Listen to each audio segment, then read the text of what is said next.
कि पुलवामा हमले का प्रतिकार शुरू हो गया है। भारत ने पाकिस्तान पर तगड़ा पलटवार किया है। आज सुबह ही प्रधानमंत्री के नेतृत्व में दिल्ली में CCS यानी कैबिनेट कमेटी ऑन सिक्योरिटी की एक विशेष बैठक हुई, जिसमें तीनों सेनाध्यक्षों को भी बुलाया गया था। इस बैठक में बहुत बड़े निर्णय लिए गए हैं जो पाकिस्तान को सीधे प्रभावित करते हैं। सबसे बड़ा जो फैसला इस बैठक में हुआ है वो ये हुआ है कि पाकिस्तान अब भारत के मोस्ट फेवर्ड नेशन की लिस्ट में नहीं है। जी हाँ, ये बड़ा फैसला आज CCS की बैठक में दिल्ली में लिया गया सुबह सुबह, और इसे बड़ा पलटवार माना जा रहा है, पुलवामा का पलटवार माना जा रहा है। आपको बता दें कि मुंबई हमलों के बाद, पठानकोट हमले के बाद, उड़ी हमले के बाद ये लगातार मांग आ रही थी पूरे देश में कि जो MFN यानी मोस्ट फेवर्ड नेशन का दर्जा हमने पाकिस्तान को दिया है उसे वापस लिया जाए, लेकिन उसे वापस नहीं लिया गया था। लेकिन अंततः अब पुलवामा हमले के बाद सरकार ने ये बड़ा कदम उठाया है। इसे आप एक आर्थिक सर्जिकल स्ट्राइक भी कह सकते हैं, जिसका बहुत दूरगामी असर होगा। हालांकि जो आम देश की भावना है उनके अनुरूप इस फैसले को नहीं देखा जा रहा है, लेकिन इसके दूरगामी प्रभाव होंगे। MFN का स्टेटस वापस लिए जाने के बाद पाकिस्तान पे आर्थिक रूप से बड़ी करारी चोट हुई है। तो सरकार ने सबसे बड़ा पलटवार जो है पुलवामा का ये किया है कि अब पाकिस्तान हमारे मोस्ट फेवर्ड नेशन की सूची में नहीं है। इसके अलावा 4 और बड़े फैसले हुए, कुल मिला के 5 बड़े फैसले हुए जो आप अपनी स्क्रीन पर देख सकते हैं, साफ पढ़ सकते हैं कि आज वहाँ बैठक में क्या हुआ। प्रधानमंत्री नरेंद्र मोदी ने सुबह सुबह ये बैठक बुलाई थी।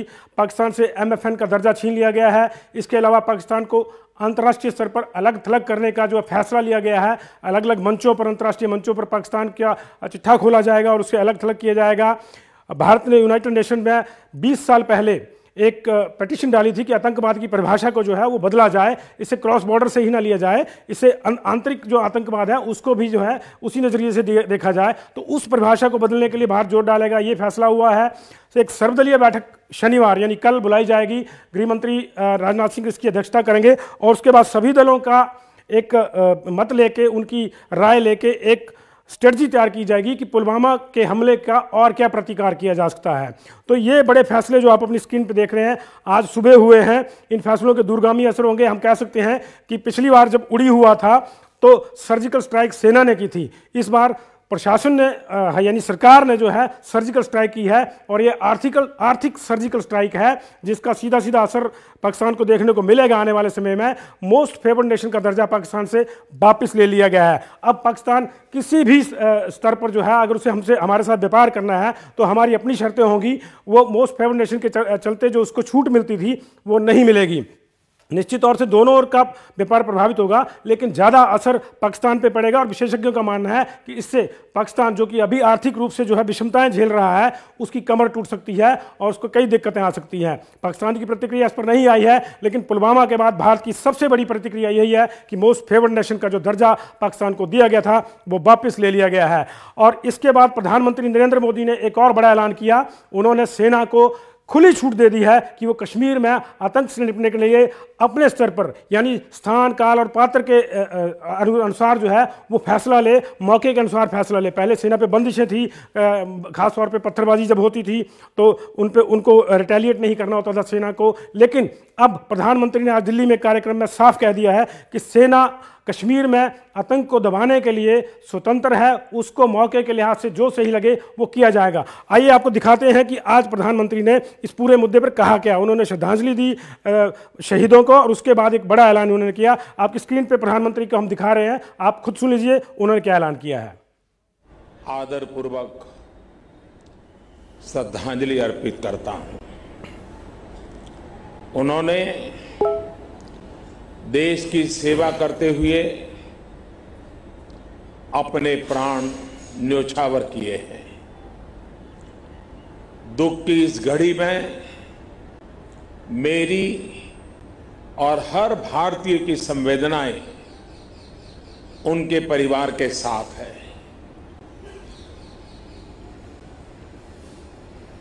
इस हमले की वजह से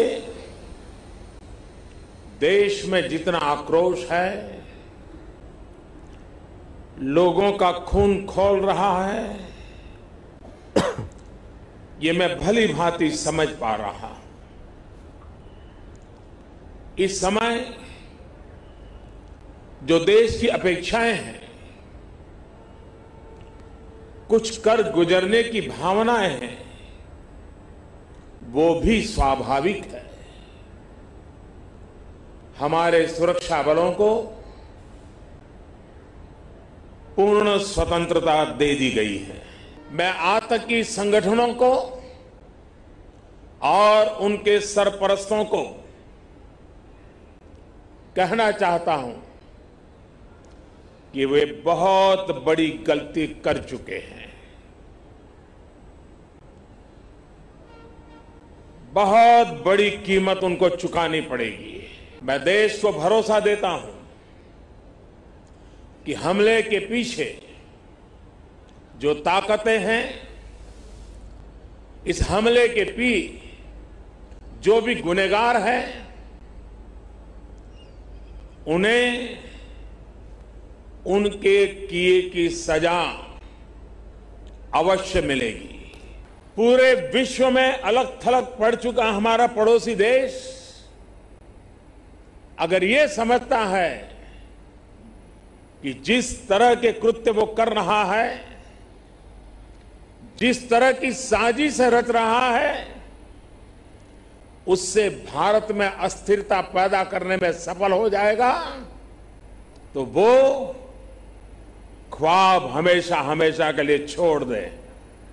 वो कभी ये नहीं कर पाएगा और न कभी ये होने वाला है। तो आपने देखा कि प्रधानमंत्री नरेंद्र मोदी विचलित भी नजर आ रहे थे, जवानों की शहादत पर, इस हमले पर वो दुखी भी नजर आ रहे थे, लेकिन वो एक दृढ़ संकल्प भी उनकी बातों में हमारे को देखने को मिला कि आतंकवाद के साथ समझौता नहीं किया जाएगा, उसको नहीं पनपने दिया जाएगा और उसको जो है बिल्कुल दबाने की कोशिश की जाएगी, दृढ़ता से कोशिश की जाएगी। और दिलचस्प ढंग से ऐसे मौके पे उनका संबल अगर कोई बना है तो वो राहुल गांधी बने हैं, विपक्ष बना है। राहुल गांधी ने भी आज एक प्रेस कॉन्फ्रेंस बुलाई और उन्होंने साफ कर दिया कि इस मामले पर अब कोई सियासत नहीं होगी, उनकी तरफ से कोई बयानबाजी नहीं होगी, बल्कि उल्टे कांग्रेस इस पूरे मामले पर, इस नाजुक घड़ी में सरकार के साथ खड़ी है और सरकार जो भी फैसला आतंकवाद को नाथने के लिए लेगी, उसके लिए कांग्रेस उसको पूरी तरह से सपोर्ट करेगी। आइए देख लेते हैं राहुल गांधी ने क्या कहा। आतंकवाद देश को बांटने तोड़ने की कोशिश करता है।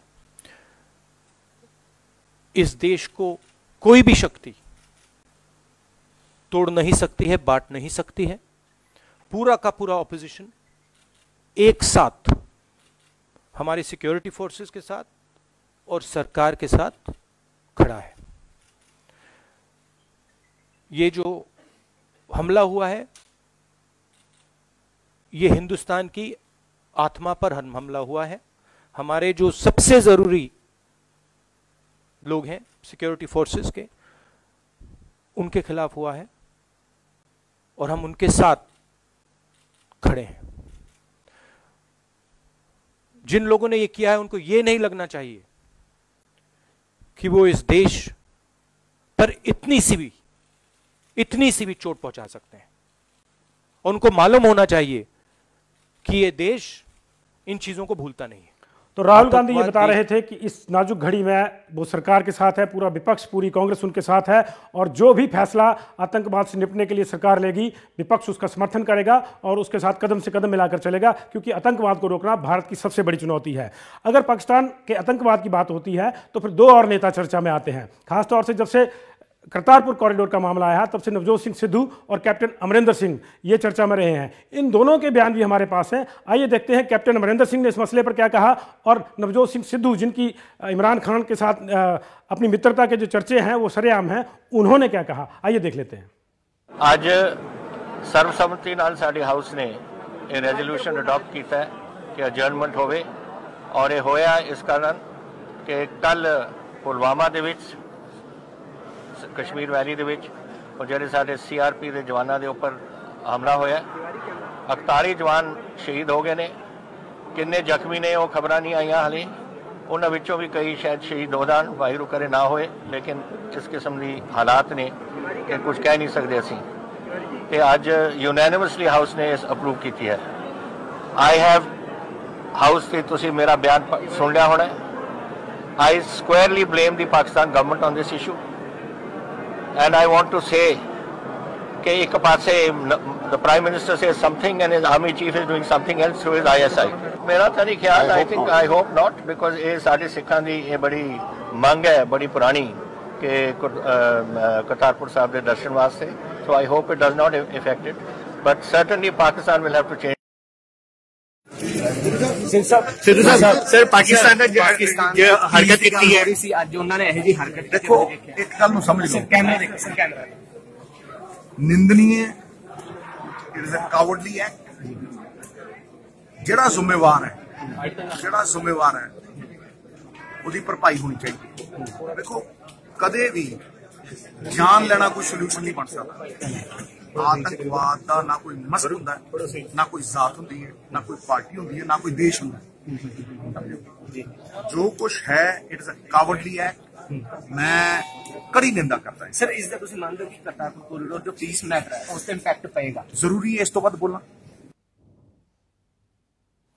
तो आपने सुने नेताओं के बयान, प्रधानमंत्री नरेंद्र मोदी, कांग्रेस अध्यक्ष राहुल गांधी, कैप्टन अमरिंदर सिंह और नवजोत सिंह सिद्धू, इन सबके बयान आपने सुने। सबके बयानों में एक बात साफ नजर आ रही है कि सब लोग चिंतित हैं कि पाक प्रस्त आतंकवाद को खत्म करने के लिए कुछ ना कुछ खास किए जाने की जरूरत है। लेकिन कुछ सवाल और भी हैं, वो सवाल रक्षा विशेषज्ञों की दृष्टि से देखना उनको जरूरी है। सबसे बड़ा सवाल यह है कि क्या ये हमला रोका जा सकता था? हमारे सुरक्षा एक्सपर्ट कर्नल सज्जन प्रकाश हमारे साथ जुड़ रहे हैं चंडीगढ़ से, सीधे उनके पास लिए चलते हैं आपको। और सबसे कर्नल साहब, अगर आप मेरी आवाज़ सुन रहे हैं तो आपका बहुत बहुत स्वागत है पंजाब केसरी टीवी में। और मेरा पहला सवाल आपसे यही रहेगा कि क्या ये हमला जो है वो सुरक्षा में चूक है? देखिए, इसके अगर इतिहास में जाएंगे आप तो आपको आभास होगा कि 2012 से 14 के बीच में केवल 50 से 52 आतंकवादी घाटी में बचे थे और उनको एलिमिनेट करने के लिए ऑपरेशन जारी थे। परंतु जैसे ही सरकार परिवर्तन हुआ और लिबरल एटीट्यूड वहाँ के लोगों के साथ अपनाया गया तो ये उग्रवाद का बढ़ावा सरकारों की तरफ से हुआ है, न कि सुरक्षा बलों की चूक। अभी जो ये घटना हुई है इसमें मैं मान सकता हूं कि कुछ न कुछ इंटेलिजेंस फेलियर है, जिसमें सुरक्षा बलों की चूक नहीं की जा सकती, इंटेलिजेंस फेलियर है। और उसके कारण से उनको इस चीज का आभास था कि इतनी बड़ी संख्या में अगर गतिविधि चल रही है, कानवाई मूवमेंट हो रहा है और हमें पहले से ही 6 तारीख को इसकी एडवाइजरी भी जारी हुई है कि कोई न कोई आईडी अटैक हो सकता है। इसके बावजूद ये इतना बड़ा घातक हमला हुआ है। तो मैं समझता हूं कि इसके अंदर कुल मिलाकर के सारी जिम्मेवारी हमारे सुरक्षा बलों और इंटेलिजेंस एजेंसीज पे आती। तो कर्नल साहब, आप बिल्कुल सही कह रहे हैं कि ये इंटेलिजेंस फेलियर इसको माना जाएगा। दूसरा जो एक बड़ा सवाल तैर रहा है हवा में, सोशल मीडिया पे वो सवाल पूछा जा रहा है, आम जनता के दिमाग में भी ये सवाल है कि बहुत बड़ा एक कॉन्वॉय था, ये 70 गाड़ियों में 2500 के आसपास जवान जा रहे थे। बड़ा सवाल ये है कि एक संवेदनशील इलाका है, आपको पता है कि हमला हो सकता है, ऐसी आशंकाएं हैं, संवेदनशील इलाका है। तो क्या आपको नहीं लगता कि अलग अलग ट्रूप्स होने चाहिए थे, कम संख्या में जाते? यानी मेरा जो बड़ा सवाल ये है कि 2500 जवानों का मूवमेंट एक साथ कराना, क्या ये सही था? देखिए, सुरक्षा के कारणों को देखते हुए इतना बड़ा मोमेंट एक साथ नहीं करना चाहिए, फेजिज में जाता है। और ये हमेशा से एक स्ट्रेटेजी रही है कि जब भी कानवाई मूव करेगी, एक तो इसमें आरोपी लगती है, जो रोड ओपनिंग पार्टी है, वो सुबह क्लियरेंस देती है, उसके बाद ही कानवाई मूव करती हैं। और ये कानवाई जो थी वो बहुत पहले मूव कर दी गई थी और इसका अराइवल टाइम लगभग शाम होने से पहले वहां पर था श्रीनगर में। और कुछ डिले होने के कारण रोड के ऊपर जो आरोपी होती है वो अपना क्लोजिंग टाइम होता है और इसका फायदा उठा करके आतंकवादियों ने वहां पर ये आईडी प्लांट की है, चाहे वो गाड़ी में की है। इसके साथ ये लगता है कि इतनी बड़ी संख्या में जब सैनिक मूव करते हैं तो एक स्पेशल आरोपी भी होनी चाहिए और उसके आगे पीछे गाड़ियों का मूवमेंट होना चाहिए, जैमर होने चाहिए, जो कि संभव होते भी हैं, परंतु इसमें कहीं न कहीं एक चूक नजर आती है। कर्नल साहब, हमला हो गया, दुखद है, नहीं होना चाहिए था, हमारे जवान शहीद हुए बड़ी संख्या में, चारों ओर आक्रोश है पूरे देश में। लेकिन अब एक जो बड़ा सवाल है वो ये है कि अब आगे क्या होना चाहिए? एक रक्षा विशेषज्ञ के तौर पर आप क्या सोचते हैं कि आगे क्या होना चाहिए? क्योंकि आपने कुपवाड़ा में भी सर्विस की है, आप वहाँ पर भी आपने सर्व किया है, अलग अलग जगहों पर किया है। आपको क्या लगता है कि अब क्या होना चाहिए? देखिए, देश की सरकार, ये नेता, ये एक ही अभी इसकी घोर निंदा करेंगे, इसके सिवा ये कुछ नहीं करेंगे, क्योंकि इनको सेना, सुरक्षा बल और इनके ऊपर कोई ध्यान देने का समय नहीं है। ये वोट की राजनीति करने के लिए दिन रात एक ही काम में जुटे हैं कि किस प्रकार से सरकार और सत्ता हासिल की जाए, जबकि इनका पूरा ध्यान देश की सुरक्षा में और सैनिक सुरक्षा बलों की ओर होना चाहिए। और इसकी खामियाजा जो है सुरक्षा बलों को भुगतना पड़ रहा है। और आज की स्थिति यह है कि हमारे जो सैनिक हैं वो शेर तो हैं, परंतु एक किस्म के सर्कस के शेर बन चुके हैं। और उस सर्कस का नाम कभी यूपीए होता है और कभी एनडीए होता है, और उसमें एक रिंग मास्टर डाल दिया जाता है, जो आप समझ सकते हैं कि कौन है रिंग मास्टर जो इनको चलाता है, और उसके आदेश पर निर्देश पर ये कार्रवाई करते हैं। ये अपने खुली छूट के अगर मातहत कार्रवाई करें तो कोई कारण नहीं कि वह आतंकवादी बचें, क्योंकि पहले एक स्थिति ऐसी थी जब कानवाई मूव करती थी तो सारे सिविल व्हीकल एक साइड में लाइन अप हो जाते थे, कोई भी मूवमेंट उन सिविल व्हीकल का नहीं होता था जब तक कानवाई वहां से नहीं गुजर जाती। और वो 10 से 15 मिनट का जो समय होता था वो कोई बहुत बड़ा पहाड़ नहीं तोड़ता किसी के लिए। जब एक नेता कहीं से गुजरता है तो एम्बुलेंस को भी रोक दिया जाता है, चाहे उसमें जो मरीज है उसकी मृत्यु क्यों ना हो जाए। परंतु यहां सैनिकों के लिए इतनी छूट नहीं है। खास करके जब ये पीडीपी और बीजेपी सरकार बनी थी, जो पहले नाके लगते थे और इनको चेकिंग करके गाड़ियों को आगे सिविल गाड़ियों को जाने दिया जाता था, वो मुफ्ती सरकार ने वहां से हटवाए, और उस कारण से आज ये हमें खामियाजा इतना बड़ा भुगतना पड़ रहा है। कर्नल सज्जन प्रकाश, मेरा एक सवाल और भी आपसे है। जो जनभावना है वो कहती है कि सर्जिकल स्ट्राइक होनी चाहिए, हर कोई कह रहा है कि एक और सर्जिकल स्ट्राइक होनी चाहिए। हम ये आपसे जानना चाहते हैं कि सर्जिकल स्ट्राइक ही क्या एक हल है, क्योंकि खास तौर से अगर देखा जाए तो उड़ी के बाद भी हमने सर्जिकल स्ट्राइक करी थी, हुआ क्या, उससे भी बड़ा डबल हमला जो है हमको झेलने पड़ गया। तो क्या सर्जिकल स्ट्राइक होनी चाहिए, क्या यही हल है? ये सर्जिकल स्ट्राइक जो जुमला चला था, सर्जिकल स्ट्राइक मानता हूं मैं, पहले भी होती रही है सर्जिकल स्ट्राइक। मैं खुद कुपवाड़ा में रहा हूं, उस समय भी 2012, 8, 9, 10, 11, 12 में खूब सर्जिकल स्ट्राइक्स होती थी, परंतु उनका इतना बड़ा पब्लिक डोमेन में उनको नहीं लेके आया जाता था, लाना भी नहीं चाहिए। इससे हमारे सुरक्षा बलों के मनोबल पे भी असर पड़ता है। और आम आदमी जिसने अभी ये सर्जिकल स्ट्राइक जो फिल्म आई है, जो इसको देखा होगा, वो समझता है कि वाकई में इसी प्रकार सर्जिकल स्ट्राइक होती होगी। अरे भाई मेरे भाइयों, ये केवल एक फिल्म थी। असली सर्जिकल स्ट्राइक में जान जोखिम में डाला जाता है, वहां इस प्रकार की फिल्मी हस्तियां नहीं होती। और सर्जिकल स्ट्राइक करने से किसी को कोई बहुत भारी असर नहीं पड़ता। ये एक दबकी मात्र थी। इस प्रकार की घटनाएं पहले भी घटित होती रही हैं, आगे भी होती रहेंगी। सेना और सुरक्षा बल हमारे जो हैं वो तत्पर रहते हैं और इस प्रकार की घटनाएं घटती रहती हैं। और अभी अगर कोई ये कहे कि सर्जिकल स्ट्राइक कर दी जाए, क्या होगा एक सर्जिकल स्ट्राइक से? वो फिर इस प्रकार की घटना करेंगे। ये हमारे लिए भी सबक है कि ये उनकी तरफ से एक सर्जिकल स्ट्राइक है हमारे ऊपर, और इसको सबक लेते हुए हमें बड़ा ऑपरेशन करना चाहिए। सरकार को अपनी सारी सत्ता और सारी सब कुछ जो नाराजगी है, सब पार्टियों को मिलकर के सुरक्षा बलों को पूरा समर्थन देते हुए एक बड़े ऑपरेशन को कामयाब करना चाहिए। और इसमें मैं एक चीज और कहना चाहूंगा, पूरी की पूरी सुरक्षा का गारंटी केवल एक व्यक्ति पे सौंप दी गई है, एनएसए के ऊपर। जो हमारे जनरल्स बैठे हैं, क्या उन्होंने घास खोदी है? जो पुराने जर्नल्स बैठे हैं उनको बुला करके सरकार को इस चीज के बारे में विचार विमर्श करना चाहिए, न कि एक व्यक्ति कोई भी हो इतना कामयाब और इतना बुद्धिमान नहीं हो सकता कि उसकी सारी की सारी चीजें सफल हों। एक बात हो सकती है कि उसकी सलाह ली जा सकती है, उसका विचार विमर्श में शामिल हो सकता है, परंतु पूरे का पूरे अधिकार उसको दे देना कि आप जैसे कराएंगे, तो ये जर्नलों की क्या जरूरत है? फिर एनएसए ही इस ऑपरेशन को कामयाब करता रहे। कर्नल साहब, आपसे मेरा एक आखिरी सवाल है, क्योंकि पूरे देश में भावनाएं उफान पे हैं, जगह जगह प्रदर्शन हो रहे हैं, पाकिस्तान के खिलाफ प्रदर्शन हो रहे हैं, लोग मांग कर रहे हैं कि तुरंत कोई एक्शन होना चाहिए। हम ये जानना चाहते हैं कि तुरंत एक्शन होना चाहिए या कोई लॉन्ग टर्म नीति जो है सरकार को अपनानी चाहिए, ताकि इस तरह की घटनाएं दोबारा ना हो। देखिए, नी जर्क एक्शन करना महाबेवकूफी कहलाती है।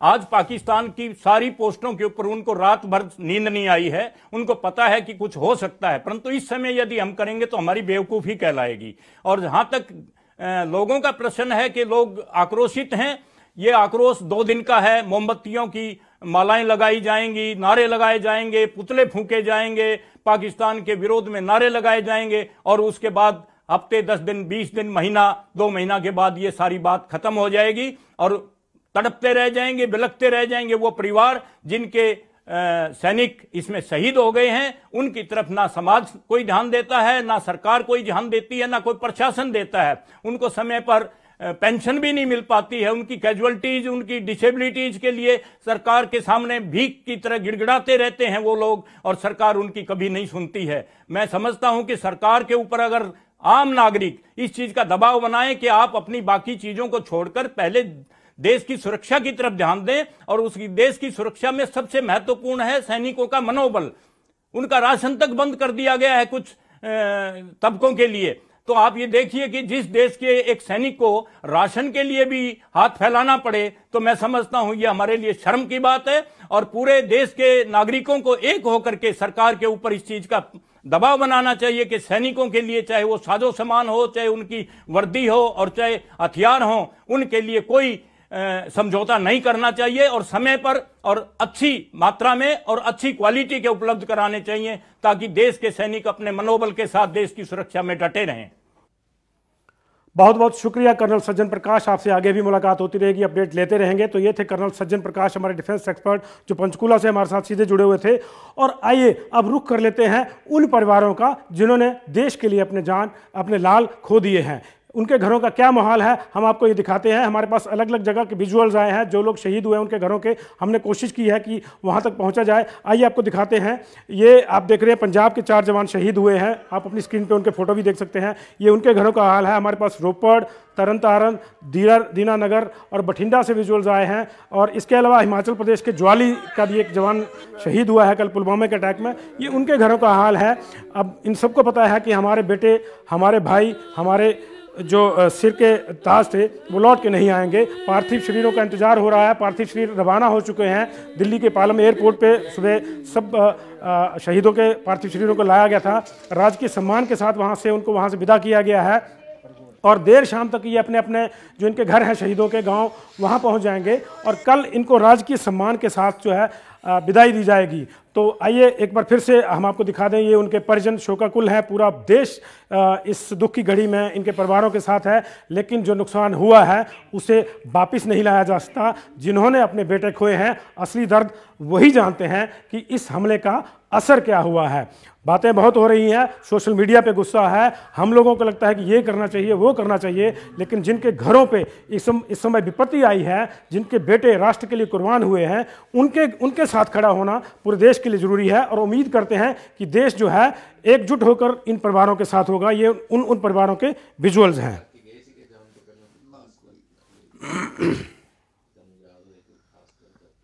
ये आप देख सकते हैं, माता पिता एक शहीद के फोटो लेके किस मुफलिसी में और किस गम की घड़ी में इंतज़ार कर रहे हैं। अब उनको भी मालूम है कि अब उनके पास सिर्फ यादें बच गई हैं, ये तस्वीरें बच गई हैं, जिन्हें देखकर उनको पूरी ज़िंदगी काटनी है। निश्चित तौर से बहुत ही ये रुला देने वाले और बहुत ही गमगीन कर देने वाले विजुअल हैं, विचलित कर देने वाली तस्वीरें हैं। पूरा देश विचलित है और यही वजह है कि पूरे देश में आक्रोश है और पूरे देश में गुस्सा है कि एक तरह से पाकिस्तान के खिलाफ कार्रवाई होनी चाहिए। हिंदुस्तान ने एक कार्रवाई की भी है और मोस्ट फेवर्ड नेशन का जो दर्जा है वो पाकिस्तान से वापस ले लिया है। ये बड़ी खबर आज की है। ये आप शहीदों के घर के हाल देख रहे हैं। बठिंडा, रोपड़, तरन-तारन, दीनानगर और हिमाचल प्रदेश के कांगड़ा से ज्वाली, ये ज्वाली का विजुअल है। शहीद तिलक राज का ये घर है जहां उनके पार्थिव शरीर का इंतजार हो रहा है। पठानकोट से होकर उनका शरीर यहां पहुंचेगा और कल 11 बजे जो है उनकी अंत्येष्टि की जाएगी राजकीय सम्मान के साथ। तो ये तमाम तस्वीरें उन शहीदों के घरों की हम आपको दिखा रहे हैं जहाँ इस वक्त मातम पसरा हुआ है, जिन्होंने अपने बेटे देश के लिए कुर्बान कर दिए गए हैं और पूरा जो आसपास के गाँव हैं उनके घरों पर जुटे हुए हैं। शहीदों के पार्थिव देह का इंतजार हो रहा है ताकि उनको पूरे सम्मान के साथ जो है अमरत्व प्रदान करने के लिए पूरा देश उमड़ा हुआ है और पूरे सम्मान के साथ उनकी अंत्येष्टि की जा सके।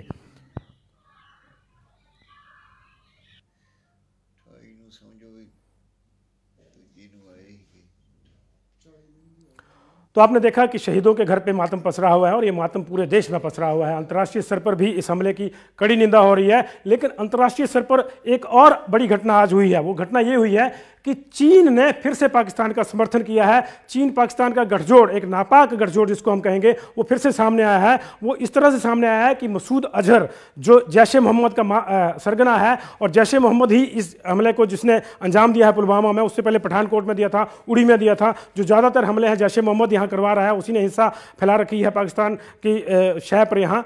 उसके जो सरगना है मसूद अजहर, उसको चीन ने एक बार फिर से अंतर्राष्ट्रीय आतंकी घोषित करवाने को लेकर जो है चीन अड़ गया है, उसने वीटो कर दिया। लगातार भारत यूनाइटेड नेशंस में ये मांग करता आ रहा है कि मसूद अजहर को बैन किया जाए, उसको एक इंटरनेशनल टेररिस्ट घोषित किया जाए और उसको बैन किया जाए। लेकिन चीन इसमें अड़ंगा अड़ा रहा है, वीटो डाल रहा है। पूरे 15 देशों में से जो 14 देश हैं यूनाइटेड नेशंस की सिक्योरिटी काउंसिल के, वो इंडिया के पक्ष में है, वो भारत के पक्ष में है। वो चाहते हैं, वो कह रहे हैं कि भारत का पक्ष मजबूत है और अजहर मसूद को बैन किया जाना चाहिए। वो ना सिर्फ भारत बल्कि पूरी दुनिया के लिए एक खतरा है, आतंक बांट रहा है वो वहाँ बैठकर, और उसका दिमाग शातिर है, मानवता के लिए वो खतरा है। लेकिन इसके बावजूद चीन बार बार वीटो कर देता है और उसकी वजह से ये मामला जो है लटक जाता है। एक बार फिर से चीन ने यूनाइटेड नेशन में जो है इस मामले पे वीटो की है और एक बार फिर से इस आतंकी को, इस खूंखार आतंकी मसूद अजहर को प्रतिबंधित किए जाने का जो मसला है वो लटक गया है 3 महीने के लिए। 3 महीने के बाद फिर बैठक होगी। लेकिन सब जानते हैं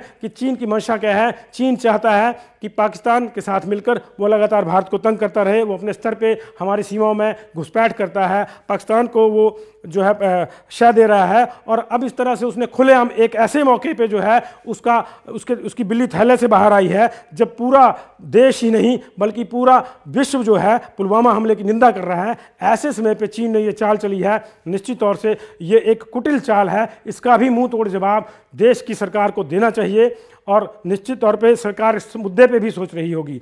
तो ये अब तक की जो सूचनाएं थी, जो बाइंड अप था पुलवामा हमले के ऊपर, जो पुलवामा का जो पलटवार हो रहा है, पुलवामा हमले के बाद क्या क्या हुआ है, ये सब हमने आपको दिखाया। इस बुलेटिन के बाद जो है हम फिर से अपडेट के साथ आपके सामने हाजिर होंगे।